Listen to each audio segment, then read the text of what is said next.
ont du plaisir à nous partager quelque chose aujourd'hui.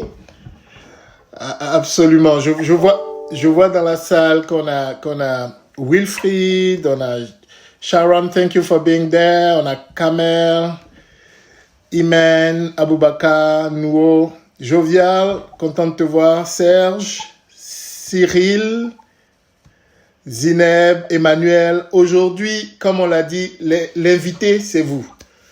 On fait ce spécial parole aux auditeurs pour parler et pour partager nos anecdotes sur le changement. On a eu deux grands speakers, le lundi et hier, qui nous ont donné des orientations tant concernant le changement interne, personnel, et ensuite le changement dans le business, comment le mener. Mais comme on le dit, la force de la communauté, c'est de prendre tout ça, et je suis sûr que chacun d'entre vous a une anecdote, a quelque chose à dire sur un changement qui l'a impacté positivement ou négativement, qui s'est bien passé, qui s'est moins bien passé. Donc, on va se partager les anecdotes. Petit rappel d'usage, on va faire en sorte de ne pas disclose d'informations confidentielles. Donc, si vous avez travaillé sur un projet qui est confidentiel, vous pouvez en parler, mais faites attention à ne pas forcément violer la règle de confidentialité, parce que n'oubliez pas que c'est un forum public et donc on est tous tenus à de la confidentialité. Mais il y a plein d'anecdotes qu'on peut se raconter. So, Kevin, je te laisse nous introduire tout ça aussi. I think change has impacted a lot of our life. Recently, lately, or before, and we all have experiences to share today. Okay, so it's going to be amazing if we could have some people that would love to actually talk about what what impacted them, okay, and how they manage their change. We should make sure we do not disclose confidential information, okay, when we talk. So over to you, Patrick and Samia. Merci Kevin, et sans plus tarder, comme on l'a dit, le concept c'est vraiment free talk, la parole est à vous. Vous levez la main pour partager avec nous et avec le reste de la communauté votre anecdote, votre conseil, ou poser des questions, parce qu'on a la chance d'avoir dans la salle certains de nos intervenants qui étaient là. On a Samir qui nous a entretenus hier, on a pas mal d'intervenants, on a Blasé qui est dans la salle. Donc, on a pas mal de personnes expérimentées qui pourront vous répondre et donc avoir la conversation.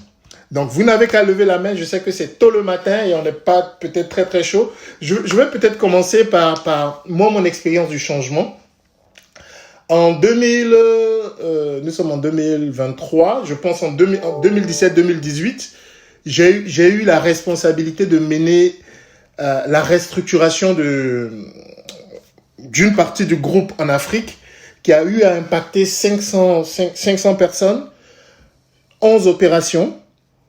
Et croyez-moi, ça a été un moment autant difficile humainement parce que regarder ses collègues et leur dire, bah écoutez, désormais je suis la face de celui qui va vous dire que le business ferme, n'a jamais été facile. Mais au travers de ça, la leçon que j'ai tirée, c'est ce que Samir nous disait hier, il faut informer les gens.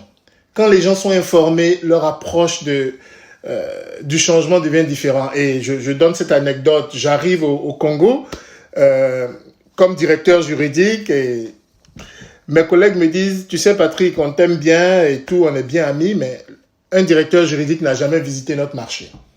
Donc les deux plus âgés me prennent dans une chambre la veille, parce que le lendemain, on leur a dit qu'il y avait une annonce. Ils me prennent dans une chambre et puis ils disent, Patrick, tu sais, nous, on est vieux, il y a longtemps qu'on traîne notre boss. S'il te plaît, on ne peut pas supporter des surprises. Donc, dis-nous, qu'est-ce qui va arriver? Pourquoi tu es là en tant que directeur juridique?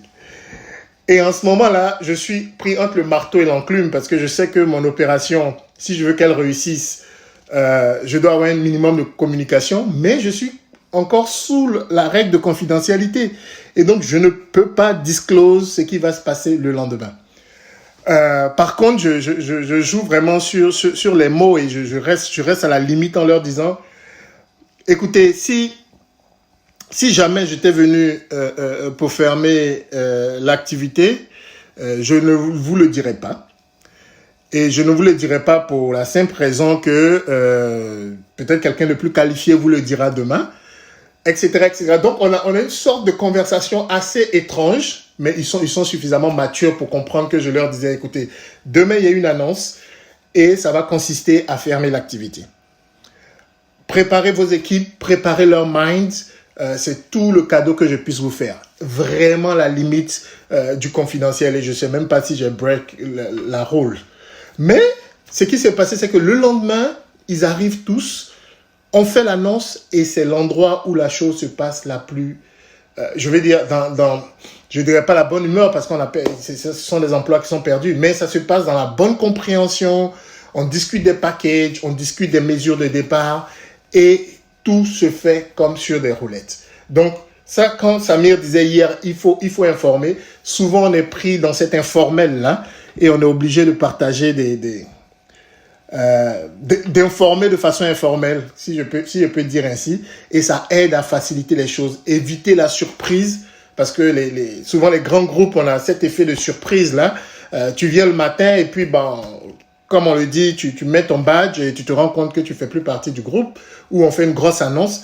C'est comme ça que ça se fait, mais souvent quand on est proche du terrain, il faut informer de façon informelle. Voilà la petite anecdote que je voulais partager. Et Kevin, je ne sais pas si je te laisse traduire ça pour nos amis anglophones, mais s'il vous plaît, levez la main, partagez-nous des anecdotes qui vont permettre aux uns aux autres d'en apprendre un peu plus comment gérer le changement.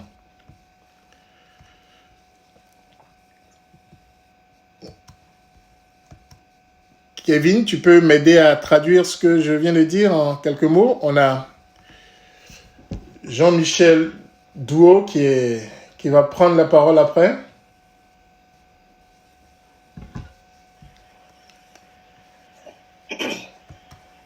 Je pense que c'est là de connection issue. Okay.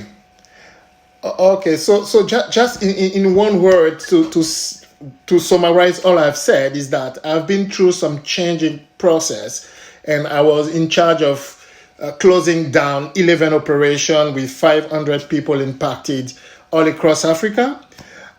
One of the weird situation I've been in was in Congo, where I was asked by my colleague, why does the legal director is visiting us? Because we know that legal director don't move like that. And I had this awkward conversation during the night where I have to tell them without telling them that tomorrow the business is going to close. And by sharing this information without sharing it, because you need to be under the confidentiality rules always, so I really play borderline. But those guys who were the leader of the team really helped me to spread the word and to prepare the mind of the team. And the fact that there were no more surprise the day after make the process go more smoothly. So my takeaway here is sometimes we need to be more considerate and to ensure that people know more or less what is on his way instead of having surprise situation. I will pause there. Je vais m'arrêter là et puis Jean-Michel d'abord et ensuite on prend notre expert Samir pour son partage ou pour son commentaire. Alors bonjour à tous. Merci pour Hello Boss. Hello Boss, c'est ma deuxième fois. Et voilà, c'est vraiment une très bonne initiative qui nous permet de partager pas mal d'expériences. Aujourd'hui, le thème, ça me plaît quand même bien, qui est de partager son changement. Alors, ce qui me concerne, moi, je suis technicien supérieur en agronomie. Voilà, je suis assez jeune quand même. Et Dieu, dans sa grâce, depuis bientôt 1 an, 6 mois, je suis co-gérant de Iveka Consulting. Voilà où est-ce qu'est venu le changement. Le changement, il était quand même assez drastique. Il vient du salarié à l'entrepreneur. Voilà, ça n'a jamais été facile. Jusqu'à aujourd'hui, c'est encore difficile. Mais l'anecdote que je voulais partager avec vous, c'était la vie privée. Le changement qui est provoqué par la vie professionnelle et qui impacte directement la vie privée. Il y a la famille qui en prend les pots cassés, il y a les amis, il y a l'entourage, mais il y a quand même beaucoup de choses qui se passent et qui aident à grandir professionnellement et socialement. Dans mon cas, c'était quand même assez difficile parce que dans un départ, il n'y a pas le temps. Il n'y a vraiment pas le temps. Il faut tout le temps être en train de faire des recherches, en train de rechercher des profils, en train de courir après les marchés. Et à un moment, on se dit, waouh, il se croit l'homme le plus occupé de la Terre ou quoi. Et on perd tout. Beaucoup de personnes ne croient pas en nous. Ça commence à être vraiment, vraiment difficile. Mais au risque d'être vraiment long, ce que je voudrais véritablement partager ce matin, c'est la foi en ce qu'on fait. Parce que quand on a un changement, que ce soit un changement professionnel ou un changement d'ordre personnel, il faut vraiment croire en ce qu'on fait. Ça nous permet d'être beaucoup plus focus et ça permet de filtrer en fait l'entourage. Parce que si dans votre entourage, vous avez des personnes qui croient en vous, bien évidemment, ces personnes seront avec vous, quel que soit le changement, en tout cas quand il est positif. Quand ce n'est pas le cas, ces personnes vous diront, bon voilà, ce que tu fais, c'est pas bien, viens, fais comme ça, va et fais comme ça. Et progressivement, dans l'évolution des choses, beaucoup de choses ont pu se régler parce que la concentration a payé dans un premier temps. Et à un moment, on a commencé à avoir un peu plus de temps à accorder aux autres. L'autre point, c'est qu'il est bien de pouvoir toujours se dégager. Jean-Michel, tu as 10 secondes pour qu'on puisse... Voilà. Ok. Tu as 10 secondes. Ok, là, j'avais déjà fini. Voilà. Super. L'autre point, c'était de donner aussi du temps aux autres, malgré le changement qu'on rencontre dans la vie. Ça permet aussi de pouvoir toujours garder un peu de monde autour de soi et de toujours garder la tête, peu importe les situations. Voilà. Thank you, Jean-Michel. Jean-Michel just shared with us. I say with no, it's just English, French all together.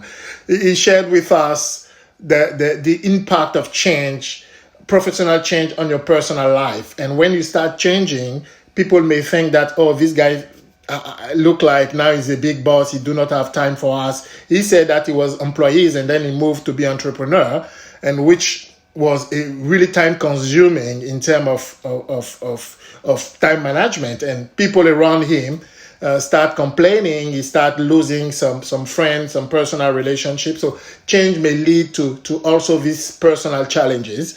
However, he said, if you keep faith in what we are doing, if you keep focus, at the end of the day, those who believe in you will be around you, and you really need them to go through the change. So thank you, Jean-Michel. Samir? Ouais, bonjour Patrick, bonjour tout le monde. Excusez le background noise parce que j'ai voulu assister à cette ce regroupement, je dirais. Mais je suis pas au bureau, je suis pas chez moi, je suis dehors. Donc excusez le background noise. Par rapport à ton histoire, Patrick, déjà premièrement, moi j'ai pas envie d'être à ta place. Donc courage. Et puis chapeau bas, parce que c'est pas vraiment évident d'aller annoncer à 500 personnes qu'on fait un plan social. Donc chapeau bas et bon courage. Deuxièmement, je voulais juste parler et rajouter un peu sur la communication par rapport à ton histoire. Toi, tu disais qu'il fallait communiquer et la règle par rapport à la communication, c'est lorsqu'on communique pas, il y a d'autres personnes qui vont communiquer à notre place. C'est ce qui est décrit au fait, les bruits de couloir. Et lorsque les gens vont commencer à communiquer à notre place, donc il va y avoir de fausses informations qui circulent et c'est ce qui démotive les personnes.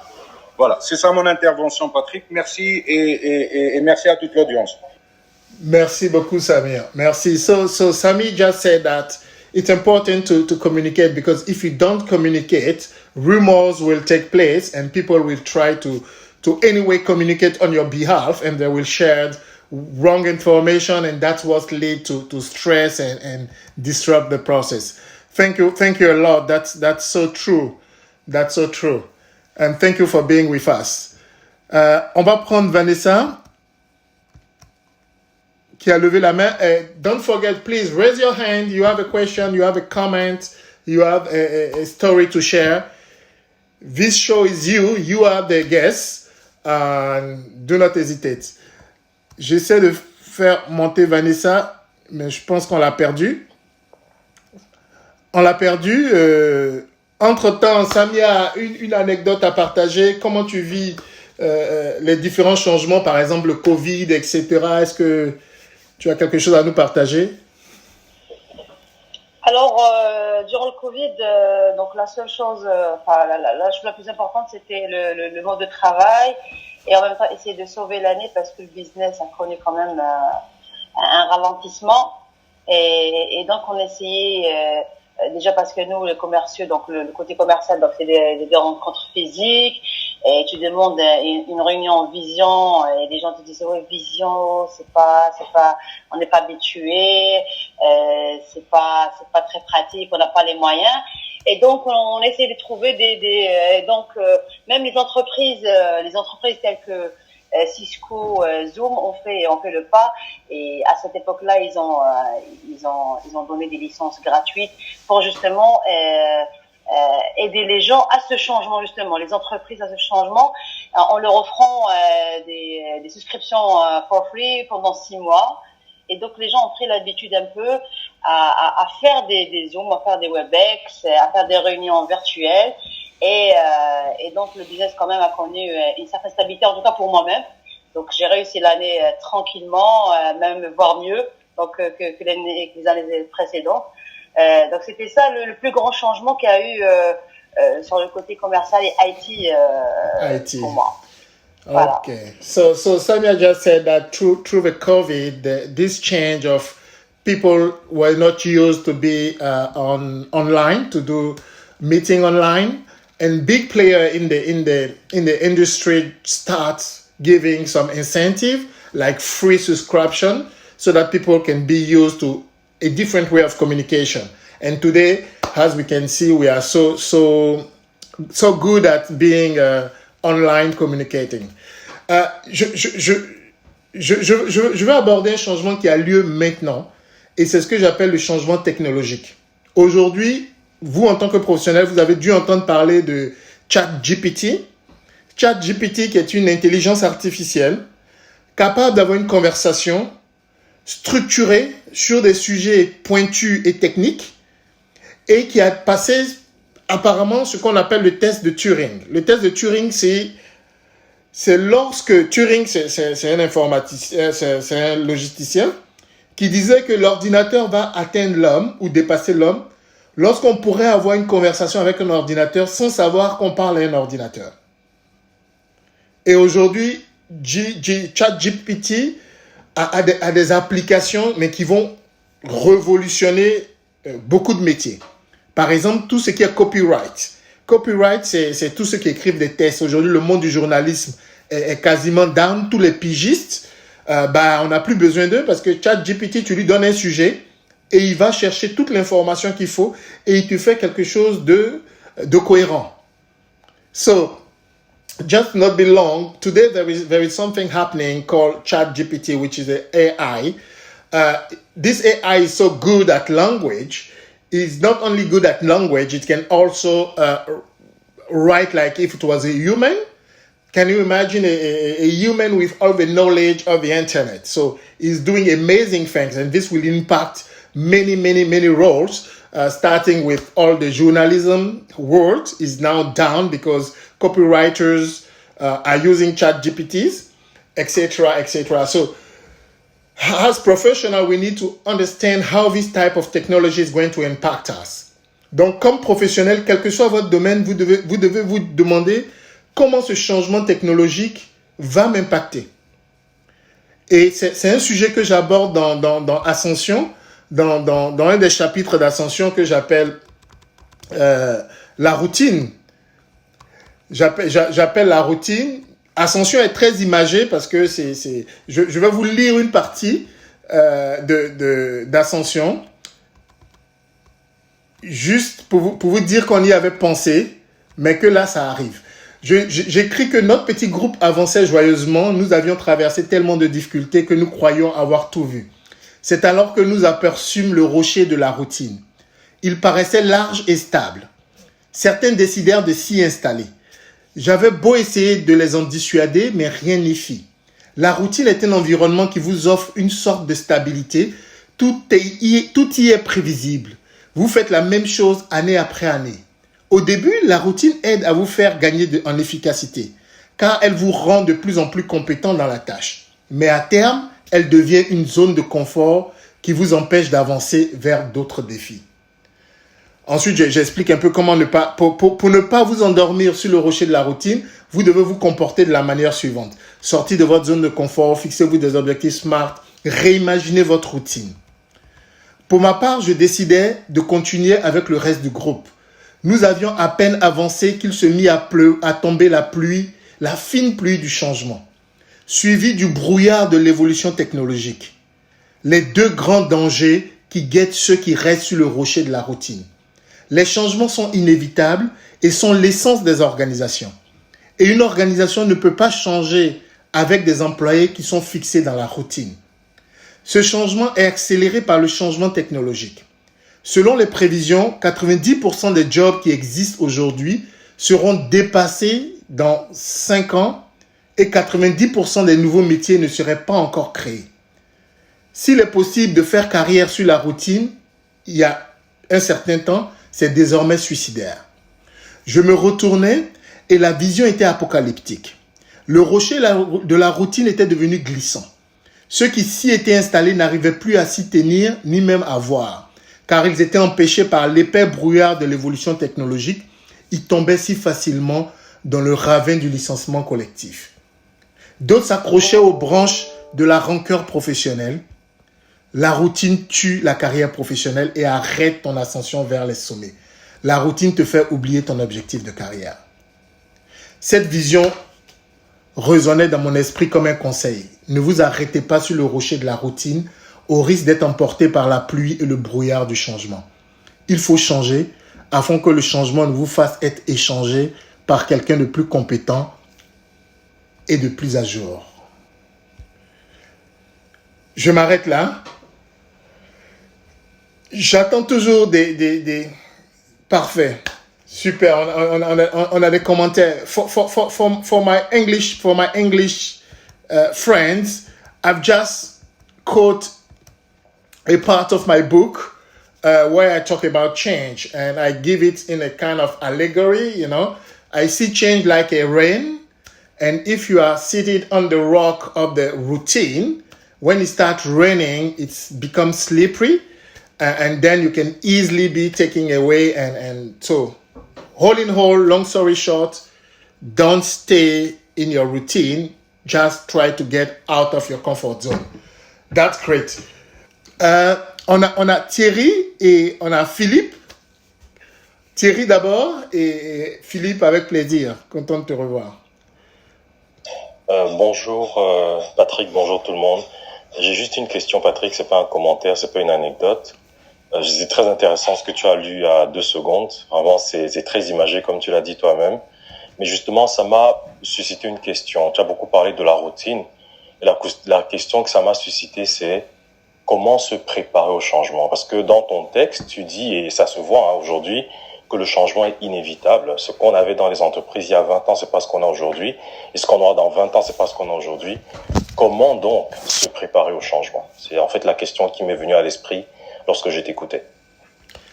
Merci Thierry, c'est une excellente question et je nous conseille de trouver ce Harvard Business Review, le must du renouveau qui est paru 17 novembre-décembre 2021.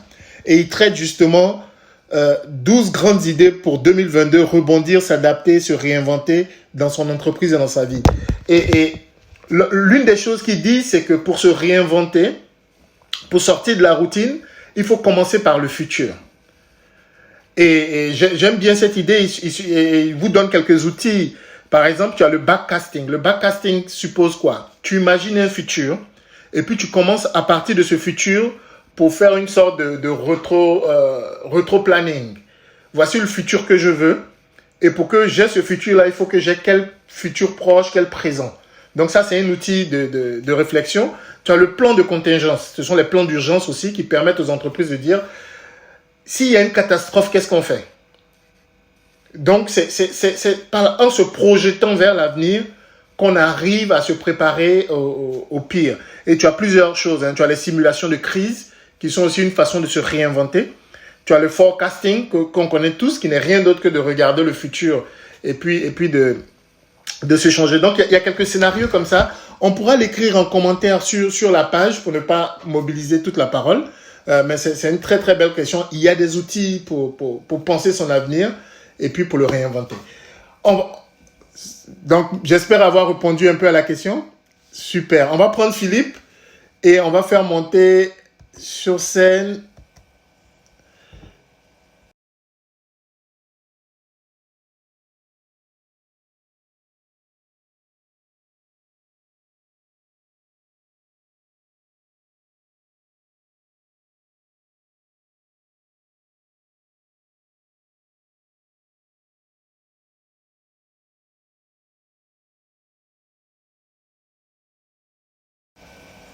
Bonjour Philippe.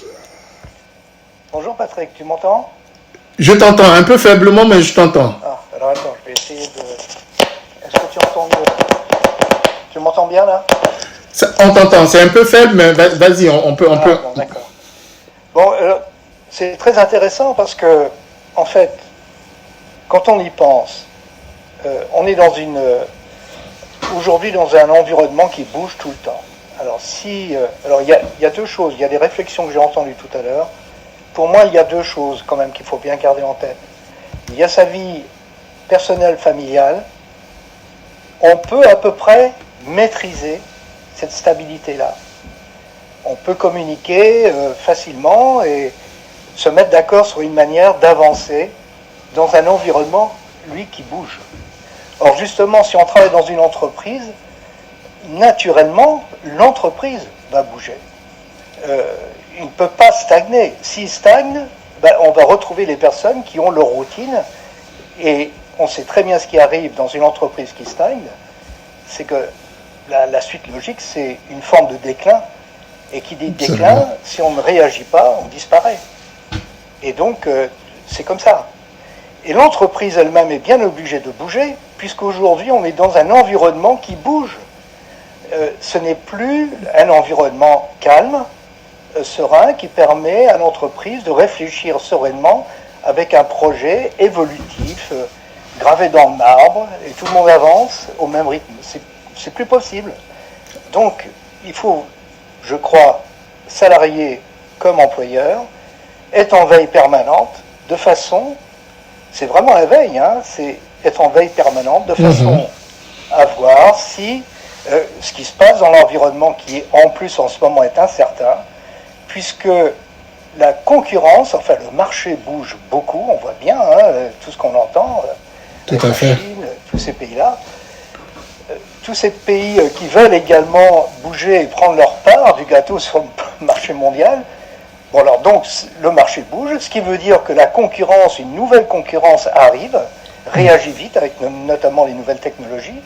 Si l'entreprise ne s'adapte pas, il va y avoir des difficultés. Si les salariés eux-mêmes ne s'adaptent pas, évidemment qu'il y aura des difficultés. Il y aura des difficultés. Alors je crois que de toute façon, il n'y a pas le choix. Aujourd'hui, il vaut mieux, même si on est en CDI, considérer dans sa tête qu'on est en mission, en CDD, et on remet en cause ce CDD régulièrement parce que l'environnement l'exige. C'est tout simplement ça. Et si on ne veut pas bouger, on risque effectivement d'avoir de grandes difficultés. Voilà ce que j'avais à dire. Thank you, Philip. Thank you, Philip. And it's so true. Philip just said that we need to move because the environment is moving, and there is no way a company, a people, an employee can consider that it's a whole time where we can be very stable. You have he said that you have a personal field and your private life where you can manage stability because you can communicate, you have a bit of control on that. But on the business side, you need to, even if you are on a permanent contract, you need to think yourself as in a mission on a temporary basis and actually always review your assumptions to check yourself. Are you ready for the next? So thank you, Philippe. Merci, Philippe. On va prendre Sharon. Hi, Sharon. Hi, Patrick. Hello, everyone. Good morning. I'm aware that time is going, so I'll try to keep it short. Basically, my experience is in the middle of COVID. I lost my dad and then my auntie and about 6 other people in my job in the middle of being promoted to senior manager. When you're being promoted when you're being, preferred above all your other colleagues who want the same position that you are, especially if you're in your field for a very long time, and you're favored over those people, you can find that the competition gets a little bit hard. And I want to speak to it from an emotional, supportive point of view. So everything got really tough, and then I find that because I was going through bereavement, then I had relationship breakdown and all of that, and everything was kind of interfering with my job. I was literally struggling. Yeah. And what I had to do, most people don't like to do this, especially us as black people, we don't want to go into therapy. And so I had to put myself into therapy to get the support, the emotional support, so I can talk about stuff. Someone had said it's very important to communicate. We can communicate in work, but we also need outside support of work to help us to maneuver our in-job. So I finished my therapy, and today it's literally helping me to create positive boundaries not just only to look after myself, but to look after the staff that I manage and how to deal with the conflicts within the workplace whilst going through your emotional difficulties. So I thought I'd just share that. It is important that whilst we are managing other people, we need looking after as well. Thank you. Thank you, Sharon. Great sharing. Sharon a partagé avec nous son expérience durant Covid, où elle a eu en même temps le décès de son père, elle a dû se séparer de son compagnon, et en même temps, en parallèle, elle était promue senior manager dans son rôle, ce qui a aussi attiré d'autres concurrences, d'autres compétitions. Donc c'était vraiment difficile parce que elle traversait toute cette période-là de façon très émotionnelle, et elle a fait une chose qu'elle dit, et elle a tout à fait raison dessus, que nous, Africains, pour faire en général, les hommes en particulier, qu'on n'aime pas faire, c'est d'aller en thérapie. Donc elle a recherché de l'aide grâce à un psychologue, à un psy qui lui a permis d'aller en thérapie, qui lui a permis de parler, d'explorer ce qu'elle vivait. Et à la fin de la journée, ça lui a permis de reprendre le dessus, de créer ce qu'elle appelle des positive boundaries, c'est-à-dire de mettre des limites émotionnelles et de pouvoir mieux gérer toute cette période de transition. Donc, son appel à nous tous, c'est que en période de crise, en période de changement, on a souvent besoin de quelqu'un, de l'aide de quelqu'un, et il n'y a aucune honte à aller voir un spécialiste. Il n'y a aucune honte à aller voir un spécialiste, et ça, je sais que ça nous parle énormément. Thank you, Sharon, for this sharing. It's a great sharing, and it's talk to all of us. We sometimes think too much, like we are strong enough, and we are the man, we are the bald guy, but we are going through a really challenging time, and there is no shame to go and see a specialist to get help, or anyone to get help. Thank you for that. Guys, on a eu un petit problème de connectivité avec Kevin, c'est pour ça qu'il n'est pas là. Une dernière intervention, un dernier commentaire avant qu'on boucle la session. J'avoue que je prends plaisir à ce partage spontané là, parce que ça rafraîchit, ça va dans des directions et ça complète tout ce qu'on a appris depuis. Un commentaire dans la salle. J'avais vu une main levée. La parole est à vous, hein. On prend un dernier commentaire et puis on boucle la session. Et je rappelle entre-temps que demain, on reçoit Harold Kofi, directeur général de Société Générale Côte d'Ivoire, de Société Générale Sénégal. Et vendredi, on reçoit Didier Guéguen, qui était ancien négociateur du REDS, qui va nous parler de négociation en situation de crise où c'est une question de vie ou de mort. Voilà, chers amis, je pense qu'on n'a plus de commentaires dans la salle. La parole était à vous et on espère renouveler cette expérience la semaine prochaine. Mais déjà, merci d'être avec nous, merci d'aller sur la page, merci de vous connecter. Et puis, Samia, je te laisse le mot de fin. Eh ben, aujourd'hui, on a appris beaucoup sur le changement et je pense que à partir de maintenant, avec ces retours d'expérience et ce partage tellement généreux, on gérera mieux les changements et nous pourrons nous-mêmes être le moteur de ce changement. Donc, on encourage tout le monde à faire de son mieux. Donc, une petite parenthèse, juste une petite anecdote qui rejoint ce qu'a vécu Sharon. Moi, c'était dans un milieu professionnel. À un moment donné, quand j'ai senti les choses qui n'allaient pas trop bien, donc ce que j'ai fait une petite pause, je me suis ressourcée et j'ai compris que la culture ou le changement qui opère dans l'entreprise ne me convenait pas. Et donc, j'ai décidé de partir avec plein gré, avec conviction. Ce n'est pas un salaire qui nous retient, ce n'est pas le package, mais sinon, justement, je me suis rendu compte qu'il fallait, comme a dit Philippe tout à l'heure, il fallait assurer un équilibre entre notre propre personne, notre vie professionnelle et personnelle. Donc voilà, je vous souhaite tous une excellente journée, un beau changement dans tout ce qui a lieu de faire. Et à demain, n'hésitez pas à vous abonner, à inviter vos proches aussi à participer et aussi à prendre part dans ce bel changement qu'on est en train de nous-mêmes de mener. Et excellente journée encore une fois. Merci Patrick, merci Sharon, merci à tous nos auditeurs qui nous sont fidèles et qui sont toujours là. Merci beaucoup, bye bye, excellente journée. Thank you Sharon, thank you all. Have a great day.